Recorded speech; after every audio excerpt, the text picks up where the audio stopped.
नमस्कार दोस्तों, आप सभी का स्वागत करता हूं करियर विद आशुतोष चैनल में। आपके लिए उपस्थित हुआ एक नया वीडियो लेकर, जिसमें हम लोग बात करेंगे करंट अफेयर की सभी महत्वपूर्ण घटनाओं के बारे में। और आज है 1 जुलाई और 1 जुलाई की सभी महत्वपूर्ण खबरें आज हम लोग डिस्कस करने वाले हैं। तो आपके लिए इंपॉर्टेंट है ये वीडियो को लाइक कीजिएगा, शेयर कीजिएगा और नए हो तो चैनल को सब्सक्राइब कीजिए। यह वीडियो आपके लिए यूपी पीसीएस की परीक्षा के लिए, मेंस के लिए 2023 के लिए, प्रीलिम्स के लिए बहुत ही ज़्यादा इंपॉर्टेंट है बच्चों। किसके किसके लिए? पीसीएस की परीक्षा के लिए और आरओ एआरओ 2023 की परीक्षा के लिए, पीसीएस 2024 की परीक्षा के लिए और जितने स्टेट एग्जाम्स हैं सबके लिए ये बहुत ही इंपॉर्टेंट वीडियो है बच्चों। तो एक बार लाइक कीजिएगा, शेयर कीजिएगा, नए हैं तो चैनल को सब्सक्राइब कीजिए। ठीक है, चलिए देखते हैं। आज है 1 जुलाई और आज का दिन है डॉक्टर्स डे। आज भारत में हम लोग डॉक्टर्स डे मनाते हैं। Happy doctors day. 1 जुलाई, जुलाई 1 आपको सामने लिखा हुआ दिख रहा होगा और डॉक्टर्स को यहाँ पर रिप्रेजेंट भी किया गया है। तो यहाँ पर हम लोग देखेंगे महत्वपूर्ण बात क्या है कि भारत में हमारे जीवन में डॉक्टरों के महत्व को चिन्हित करने के लिए 1 जुलाई को डॉक्टर दिवस मनाया जाता है। यह दिन चिकित्सा उद्योग और उसकी प्रगति को मनाने के लिए भी है। तो ये आपको ध्यान रखना है। आज का दिन है डॉक्टर्स डे और इसको सेलिब्रेट इंडिया में किया जाता है।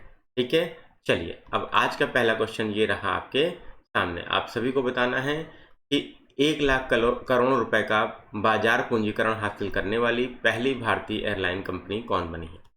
Spice jet, air India, Vistara और इंडिगो एयरलाइंस। तो राइट आंसर क्या होगा बच्चों? तो राइट आंसर इसका है इंडिगो एयरलाइंस। तो इंडिगो एयरलाइंस 1 लाख करोड़ का बाजार पूंजीकरण हासिल करने वाली पहली भारतीय एयरलाइन बन गई है। यहाँ पे आप देख सकते हैं ये इंडिगो का विमान बच्चों आपके सामने प्रदर्शित किया गया है, जिससे आप समझ सकते हैं कि ये इंडिगो एयरलाइंस ही है। ठीक है, चलिए अब इंडिगो की parent company InterGlobe aviation 1 lakh crore रुपए का बाजार पूंजीकरण पार करने वाली भारत की पहली विमानन कंपनी बन गई है। तो ये एक इंपॉर्टेंट इन्फॉर्मेशन आपको मिलती है कि पेरेंट कंपनी का नाम क्या है, इंटरग्लोब एविएशन। ठीक है, दुनिया की टॉप 10 लिस्टेड विमानन कंपनियों में बाजार पूंजीकरण के लिहाज से इंडिगो 10वें स्थान पर है। तो ये और इम्पोर्टेंट इन्फॉर्मेशन आपको मिल गई, ध्यान रखिएगा। ठीक है, इकोनॉमी में जो एयरपोर्ट्स और ये विमानन वाला आपका जो टॉपिक है जीएस पेपर 3 में, जीएस पेपर 3 के लिए पोर्ट्स और विमानन वाला जो टॉपिक है, इसके लिए बच्चों ये आप उसको कोट कर सकते हैं इंडिगो को। ठीक है, कंपनी के शेयरों की कीमत बुधवार को 4% चढ़कर बीएसई पर 2634.25 पर शेयर के रिकॉर्ड उच्च स्तर पर पहुंच गई थी। इंटरग्लोब एविएशन लिमिटेड कम लागत वाली एयरलाइन है और इसका मुख्यालय गुरुग्राम हरियाणा में है। तो ये मुख्यालय आपको पता होना चाहिए कहाँ पर है, गुरुग्राम हरियाणा में है और लो कॉस्ट एयरलाइन है, इसको ध्यान रखिएगा। ठीक, तो 5 फैक्ट आपको प्री के लिए मिल रहे हैं बच्चों। और यहाँ पर जीएस पेपर 3 के लिए मैंने बताया जैसा कि आपको, तो आपके लिए ये इंफ्रास्ट्रक्चर का जो टॉपिक है उसमें पोर्ट्स, एयरपोर्ट्स और आपके रोडवेज, तो ये आपके आते हैं, तो उसमें आप इसको यूज़ कर सकते हैं मेंस में।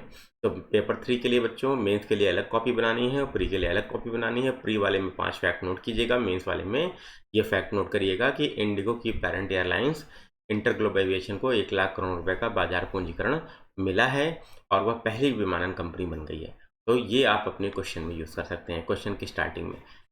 ठीक, चलिए अगला क्वेश्चन देखते हैं बच्चों। अगला क्वेश्चन क्या रहा? तो हाल ही में जारी फीफा रैंकिंग में भारतीय पुरुष फुटबॉल टीम की रैंक क्या है? 99, 100, 102, 103। तो राइट आंसर क्या होगा यहाँ पर? तो यहाँ पर राइट आंसर आपका है 100वां। ठीक है, चलिए तो अब यहाँ पे देखते हैं।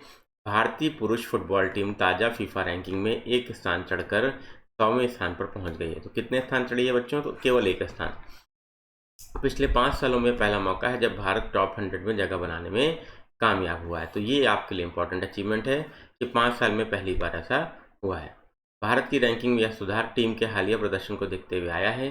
जून में इंटर कॉन्टिनेंटल कप और south Asian football federation championship में भारत ने कुल 5 मैच जीते और 2 मैच ड्रॉ खेले हैं। ठीक है, तो ये आपको ध्यान रखना है। तो ये आपके लिए इंपॉर्टेंट इन्फॉर्मेशन एक और है बच्चों। तो स्पोर्ट्स के लिए आप इसको प्रीलिम्स के लिए यूज़ कर सकते हैं। 3 फैक्ट हैं और फीफा की लेटेस्ट वर्ल्ड रैंकिंग है और इंडिया का आप देख सकते हैं, ये आप हमारा फ्लैग है, नेशनल फ्लैग है और रैंकिंग जो है मेंस की वो 100 है। ठीक, तो इस इमेज से ही बच्चों आपको क्लियर हो जा रहा है कि 100वीं रैंकिंग है। ठीक है, चलिए तो ये भी 3 से 4 फैक्ट आपको यहाँ पे मिले प्री के लिए। आगे बढ़ते हैं बच्चों। नेक्स्ट क्वेश्चन, किस राज्य में वन टैप वन ट्री अभियान की शुरुआत की गई है? तो यूपी, एमपी, हिमाचल और अरुणाचल आपके ऑप्शन है। राइट आंसर क्या है बच्चों? तो उत्तर प्रदेश यहाँ पर सही उत्तर है। ठीक है, आप देख सकते हैं यूपी के मुख्यमंत्री योगी आदित्यनाथ जी यहाँ पर प्लांटेशन करते हुए और प्लांट की केयर करते हुए, और इसकी अतिरिक्त इन्फॉर्मेशन देख लेते हैं इसके लिए क्या है। यूपी की राज्य सरकार ने राज्य में 1 जुलाई से वन टैप वन ट्री अभियान की शुरुआत की।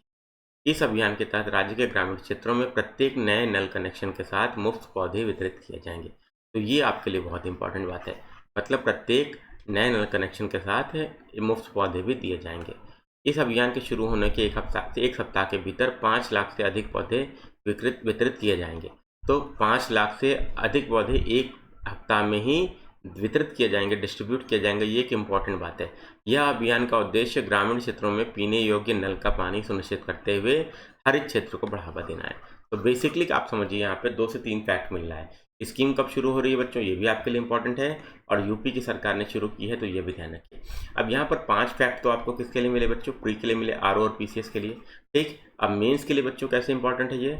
तो मेंस के लिए बच्चों यूपी स्पेशल का आप सबको पता है कि पेपर 5 और पेपर 6 आपका अलग से जोड़ा गया है।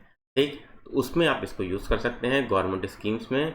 तो गवर्नमेंट स्कीम्स में आपके लिए बहुत इंपॉर्टेंट है, और इसको आप यूज़ कर लीजिए मेंस के आंसर राइटिंग में। ठीक है, अलग से मैंने बोला मेंस की नोट्स अलग से बनानी है, डालिएगा मेंस रजिस्टर में जीएस पेपर 5 और 6 और गवर्नमेंट स्कीम्स, और उसमें वन टैप वन ट्री अभियान, ये नोट कर लीजिएगा। तो मेंस के बच्चों के लिए भी बहुत उपयोगी है। ठीक है, तो वन टैप वन ट्री से ही क्लियर है बच्चों।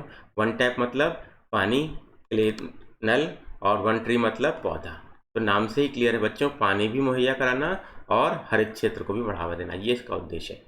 क्लियर हो रहा है बच्चों? प्री मेंस के लिए दोनों के लिए वीडियो पसंद आ रहा होगा, लाइक कीजिएगा, शेयर कीजिएगा, नए हैं तो सब्सक्राइब कीजिएगा। आगे बढ़ते हैं बच्चों, नेक्स्ट क्वेश्चन देख लेते हैं। एशियाई कबड्डी चैंपियनशिप 2023 का खिताब किस देश ने जीता? भारत, ईरान, बांग्लादेश और पाकिस्तान आपके ऑप्शन हैं। तो राइट आंसर आपका है भारत। तो इंडिया ने ये जीता है, और बहुत ही इंपॉर्टेंट हो जाता है अगर भारत विजेता है तो। कबड्डी हमारा पुराना खेल है बच्चों। ठीक है, चलिए देखते हैं। भारत ने एशियाई कबड्डी चैंपियनशिप 2023 के फाइनल में ईरान को 42-32 से हराकर खिताब अपने नाम कर लिया। तो किसको हराया, ये भी इंपॉर्टेंट है बच्चों, ईरान को, ध्यान रखिएगा।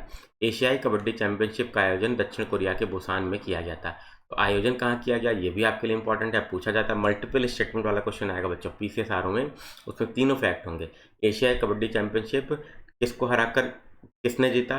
तो ये आपके ऑप्शन, पहला स्टेटमेंट रहेगा भारत, दूसरा रहेगा भारत ने किस देश को हराया, ईरान को हराया, तीसरा स्टेटमेंट रहेगा इसका आयोजन दक्षिण कोरिया के बुसान में किया गया था। अब आपसे पूछेगा उपरोक्त में से कौन सा कथन सही है, A B C, A B, A and C और कोई नहीं, तो आपको आंसर करना है। समझ में आ रही बात बच्चों? ठीक है, तो ये आपके लिए इंपॉर्टेंट है मल्टीपल स्टेटमेंट वाले क्वेश्चन के लिए, प्री के लिए। पिछले 9 संस्करणों में यह भारत का 8वां खिताब था, इसको ध्यान रखिएगा। तो ये आपके लिए एक बहुत बड़ी अचीवमेंट है हमारे देश भारत के लिए। भारतीय कबड्डी टीम का अगला टारगेट चीन के ह्वांगजू में होने वाले एशियाई खेलों में पदक जीतने पर है। तो ये हमारे 3 फैक्ट, कोई भी स्पोर्ट्स इवेंट हो बच्चों, विजेता कौन है ये इंपॉर्टेंट है, किसने किसको हराकर विजेता बना है वो इंपॉर्टेंट है, और आयोजन कहाँ किया गया था ये इंपॉर्टेंट है, और खिताब का कौन सा क्रम है, ये 4 चीज़ें आपको ध्यान रखने हैं। तो 4 फैक्ट्स आपको यहाँ पे प्री के लिए मिल रहे हैं बच्चों। प्री के लिए 4 फैक्ट्स मिल रहे हैं। करंट अफेयर ऐसे पढ़िएगा तो सिलेक्शन क्यों नहीं होगा बच्चों? कम से कम 30 से 35 क्वेश्चन बच्चों आरओ में आते हैं, पीसीएस में भी इतने ही क्वेश्चन लगभग आपको देखने को मिलते हैं। आप देख सकते हैं भारतीय कबड्डी टीम यहाँ पे फ्लैग लिए हुए, और ये चैंपियंस हैं इंडियन कबड्डी टीम। ठीक है, तो आपको ध्यान रखना है। ठीक है, चलिए आगे बढ़ते हैं, नेक्स्ट क्वेश्चन देख लेते हैं। नेक्स्ट क्वेश्चन ये रहा, किस राज्य ने सीनियर राष्ट्रीय महिला फुटबॉल चैंपियनशिप का खिताब जीता? हरियाणा, वेस्ट बंगाल, तमिलनाडु, केरल। तो राइट आंसर आपका है तमिलनाडु। तमिलनाडु ने राष्ट्रीय महिला फुटबॉल चैंपियनशिप का खिताब जीता है। आगे बढ़ते हैं बच्चों, ये आप देख सकते हैं राष्ट्रीय महिला फुटबॉल चैंपियनशिप का खिताब किसने जीता? तमिलनाडु की टीम ने जीता है। इंपॉर्टेंट है, तमिलनाडु की महिला फुटबॉल टीम ने हरियाणा को हराकर सीनियर राष्ट्रीय महिला फुटबॉल चैंपियनशिप का खिताब अपने नाम कर लिया है। तो हराया किसको? हरियाणा को। ये इंपॉर्टेंट है बच्चों, ध्यान रखिएगा कि जीता किसने? तमिलनाडु ने। ये क्वेश्चन ही था। अमृतसर के गुरु नानक स्टेडियम में तमिलनाडु ने फाइनल में हरियाणा को 2-1 से हराकर खिताब जीता है। तो बेसिकली आयोजन कहाँ पर था? तो यहाँ पे अमृतसर में था, और गुरु नानक स्टेडियम। तमिलनाडु आखिरी बार 2018 में खिताब जीता था। तो यहाँ पे 4 फैक्ट फिर से बच्चों, देखिए मैं आपसे बोला ना, एक प्रश्न आपको 4 फैक्ट दे रहा है बच्चों। यही बच्चों इंपॉर्टेंस है करंट अफेयर का। ऐसे जो बच्चा पढ़ेगा उसका सिलेक्शन कभी नहीं रुकेगा बच्चों। और करंट अफेयर हमेशा डिसाइडिंग होता है बच्चों, डिसाइडिंग होता है सिलेक्शन के लिए। वीडियो को लाइक कीजिए, शेयर कीजिए बच्चों, और चैनल को सब्सक्राइब जरूर कीजिए, बहुत इंपॉर्टेंट वीडियो है आपके लिए। ठीक, चलिए आगे बढ़ते हैं बच्चों। नेक्स्ट क्वेश्चन देख लेते हैं। विश्व बैंक ने आर्थिक संकट से जूझ रहे श्रीलंका को कितने मिलियन डॉलर की सहायता प्रदान की है?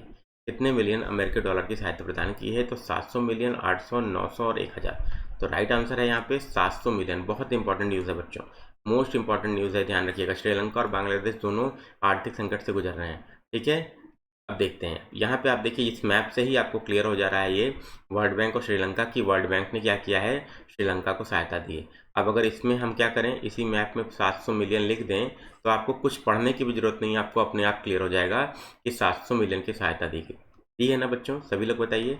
एक लाइक और एक शेयर तो इस पर बनता है बच्चों। चैनल को सब्सक्राइब जरूर करिएगा, इतना बच्चों तक पहुँचाइए कि सबको इसका लाभ मिल सके बच्चों। ठीक है, चलिए। विश्व बैंक ने श्रीलंका को मौजूदा आर्थिक संकट से उबरने और गरीब और कमजोर लोगों को राहत प्रदान करने के लिए 700 मिलियन अमेरिकी डॉलर की सहायता प्रदान की है। यह मार्च में आईएमएफ समझौते के बाद सबसे बड़ी फंडिंग किस्त है।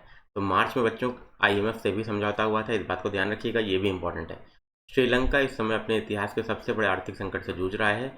इस राशि में 500 मिलियन अमेरिकी डॉलर बजटीय सहायता के साथ साथ बजट में 500 मिलियन डॉलर की सहायता और 200 मिलियन अमेरिकी डॉलर सामाजिक सुरक्षा के लिए आवंटित किया गया। मतलब सोशल सिक्योरिटी के लिए 200 मिलियन है और 500 मिलियन का बच्चों क्या है, बजटीय सहायता है। मतलब बजट के लिए भी प्रोविजनिंग की गई है। आप समझ सकते हैं श्रीलंका में कितना ज़्यादा संकट है कि बजट के लिए भी उनके पास क्या है, वार्षिक बजट के लिए भी पैसे की कमी है। तो सबसे बड़ा आर्थिक संकट है, ध्यान रखिएगा। तो ये आपके लिए इंपॉर्टेंट है बच्चों। किसके लिए? मेंस के लिए। किस चीज़ के लिए इंपॉर्टेंट है बच्चों? GS paper 2। जीएस पेपर 2 में अंतर्राष्ट्रीय संबंध का जो टॉपिक है, आईआर का टॉपिक है, उसमें भारत के पड़ोसी देश में श्रीलंका से ये टॉपिक निश्चित रूप से ये प्रश्न आना है बच्चों इस बार। ये मान के चलिए श्रीलंका का ये प्रश्न रहेगा बच्चों पेपर में। ठीक, तो प्री के लिए 4 फैक्ट और मेंस के लिए आपको ये पैरा नोट कर लेना है मेंस के रजिस्टर में, प्री वाला प्री में। ठीक है, ध्यान रखिएगा। आगे बढ़ते हैं। अब ये रहा बच्चों आपका 7वां क्वेश्चन। छत्तीसगढ़ के उप मुख्यमंत्री के रूप में किसे नियुक्त किया गया है? अर्जुन मुंडा, गौरव वल्लभ, टीएस सिंहदेव और सचिन पायलट। ये आज का बच्चों आपका होमवर्क क्वेश्चन है। इसका आंसर आप लोग कमेंट बॉक्स में करेंगे। आंसर आप लोग नहीं करते हैं लेकिन सभी लोग कमेंट बॉक्स में आंसर कीजिए। इसको कल डिस्कस करेंगे 2 जुलाई के न्यूज़ में। अब कल का होमवर्क क्वेश्चन जो है बच्चों, उसको हम लोग क्या करते हैं, उसको देख लेते हैं। ये कल का होमवर्क क्वेश्चन हमारा क्या था। तो कल का होमवर्क क्वेश्चन बच्चों ये मैंने आपको दिया था सॉल्व करने के लिए, कमेंट बॉक्स में आंसर करने के लिए, कि हाल ही में भारतीय सेना ने कहाँ पर आग्नेयास्त्र वन का आयोजन किया है? तो रांची, लद्दाख, जयपुर और पुणे आपके ऑप्शन थे। राइट आंसर यहाँ पे था लद्दाख, और सभी बच्चों ने एकदम सही आंसर भी किया। आप सभी लोग आंसर किया करिए कमेंट बॉक्स में। ठीक, अब देख सकते हैं आप, भारतीय सेना की मैकेनाइज्ड इन्फेंट्री, आर्टिलरी, आईटीबीपी और विकास रेजिमेंट की भागीदारी के साथ पूर्वी लद्दाख में अभ्यास आग्नेयास्त्र वन का आयोजन किया गया। इस अभ्यास में K9 वज्र, BMP-2 और स्विच यूएवी के साथ साथ चिनूक हेलीकॉप्टरों का भी उपयोग किया गया था। तो आपके लिए इम्पोर्टेंट क्या है कि आयोजन कहाँ पर हुआ? तो लद्दाख में, तो क्वेश्चन ही है। और भारतीय सेना ने क्या क्या चीज़ों से भागीदारी की? तो इन्फेंट्री, आर्टिलरी, आईटीबीपी और विकास रेजिमेंट। ठीक, और कौन कौन से अस्त्र का उपयोग किया गया? तो ये भी इंपॉर्टेंट है, K9 वज्र, BMP-2, स्विच यूएवी और चिनूक हेलीकॉप्टर। तो ये ध्यान रखिएगा। यहाँ पे आप देख सकते हैं ये इमेज अभ्यास की यहाँ पे आपके लिए शो की गई है, जो इम्पोर्टेंट है। तो 3 फैक्ट बच्चों आपके लिए इम्पोर्टेंट है, जो ध्यान रखें। अब देखिए कभी भी युद्धाभ्यास पढ़िए तो युद्धाभ्यास में क्या क्या चीज़ें आपको ध्यान देनी है बच्चों कि पहले आपको कहाँ पर आयोजित किया गया, पहला क्वेश्चन। दूसरा, किन देशों के बीच में? तो किन देशों के बीच में, यहाँ पर तो क्या है बच्चों, केवल भारत ही है। और उसके बाद बच्चों किस प्रकार का है, वायुसेना अभ्यास है कि जल सेना अभ्यास है कि थल सेना अभ्यास है? ठीक है, तो ये 3 चीज़ें आपको युद्धाभ्यास में तैयार करनी होती है। ऐसे करंट पढ़िएगा तो यकीन मान के चलिए सिलेक्शन होगा। और ये आपका जीएस पेपर 3 के लिए, जीएस पेपर 3 के लिए बच्चों इंपॉर्टेंट है। इसके लिए इंटरनल सिक्योरिटी वाले टॉपिक के लिए बच्चों ये आपके लिए इंपॉर्टेंट है। ठीक है, इंटरनल सिक्योरिटी के लिए। और जीएस पेपर 2 के लिए भी इंपॉर्टेंट है। क्यों? क्योंकि आईआर में बच्चों हमारे भारत के पड़ोसी देशों के साथ संबंध में चाइना हमारे लिए सबसे बड़ा खतरा भी है। ठीक है, चलिए तो ये रहा बच्चों आपके लिए आज का वीडियो। उम्मीद करता हूँ आपको पसंद आया होगा। पसंद आया तो इसे लाइक कीजिए बच्चों। क्या करेंगे बच्चों, एक बार सभी लोग लाइक करेंगे, वीडियो को शेयर कर दीजिए अपने दोस्तों के बीच में। सभी लोगों को बताइए चैनल के बारे में और वीडियो के बारे में। और प्री मेंस के लिए इंक्लूसिव शो है बच्चों, डेली करंट अफेयर्स को फॉलो कर लेंगे तो कुछ और पढ़ने की जरूरत नहीं है। और मंथली, जून का मंथली करंट अफेयर का रिवीजन बच्चों संडे को आपके लिए लेकर आ रहा हूँ। सभी बच्चे लोग इसके लिए जुड़िएगा, इससे लाइव सेशन रहेगा बच्चों। लाइक, शेयर और सब्सक्राइब कीजिए बच्चों। ठीक है, चलिए, थैंक यू वेरी मच। आपका दिन शुभ हो और भविष्य उज्ज्वल हो। धन्यवाद।